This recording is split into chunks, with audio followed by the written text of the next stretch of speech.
Surastri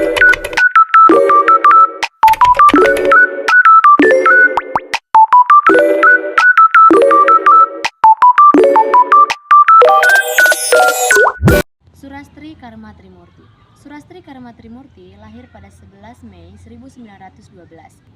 Ia lahir di Desa Sawahan, Boyolali, Surakarta, Hadiningrat. Ia merupakan salah satu anak dari keluarga bangsawan. Ia adalah anak kedua dari 5 bersaudara. Ia mengetahui bahwa ia berbeda dengan anak-anak lainnya, di mana mulai dari cara berpakaian, cara hidup, dan lain-lainnya. Meskipun dari keluarga priai, ia juga melaksanakan tugasnya sebagai mestinya, yang dimana ia juga membantu ibunya menyuci, memasak, dan bahkan kegiatan lainnya. Ia memulai pendidikannya sejak ia dimasukkan oleh orang tuanya ke sekolah di Engkoloro. Di Engkoloro, ia belajar sebagaimananya anak SD, di mana ia belajar agar anak-anak tidak buta huruf.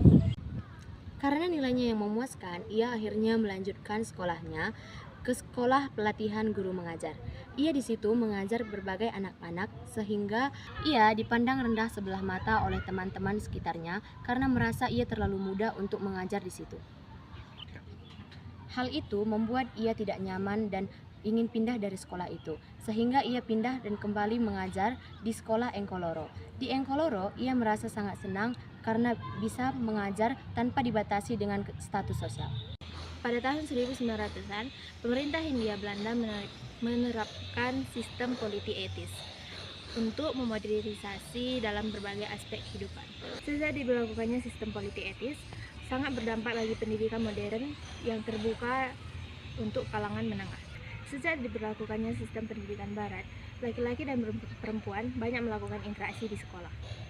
Salah satu tokoh sejarah yang menumbuhkan tambatan hatinya pada fase pergerakan nasional adalah Sayuti Melik dengan S.K. Trimurti. Mereka merupakan tokoh besar dalam perjuangan pergerakan bangsa Indonesia. Sayuti Melik merupakan tokoh pengetik naskah proklamasi kemerdekaan Indonesia. Ia lahir di Yogyakarta tanggal 22 November 1912. Sayuti Melik merupakan tokoh nasionalis yang kerap ditangkap oleh Belanda karena tulis-tulisannya tentang naskah politik. Sebelumnya, urusan jodoh adalah wewenang orang tua. Tetapi setelah pada zaman ini, mereka semakin berpendidikan dan akhirnya memilih pasangan hidup mereka sendiri. Sayuti Melik melamar S.K. Trimurti tepat pada waktu mereka berdebat tentang masalah politik. Lamaran tersebut keluar begitu saja dari mulut sang lelaki itu. Lamaran tersebut mungkin tidak terduga-duga, karena pada dasarnya mereka adalah teman dekat yang sering bertukar pikiran dan berdebat masalah yang serius. Dan pada akhirnya S.K. Trimurti pun menerima lamaran dari sahabatnya itu sendiri, karena menurutnya Sayuti Melik merupakan teman perjuangan untuk pergerakan masyarakat pribumi. Pada tahun 1938, Sayuti Melik dan S.K. Trimurti menikah. S.K. Trimurti banyak menghabiskan waktunya di rumahnya, Bekasi, Jawa Barat.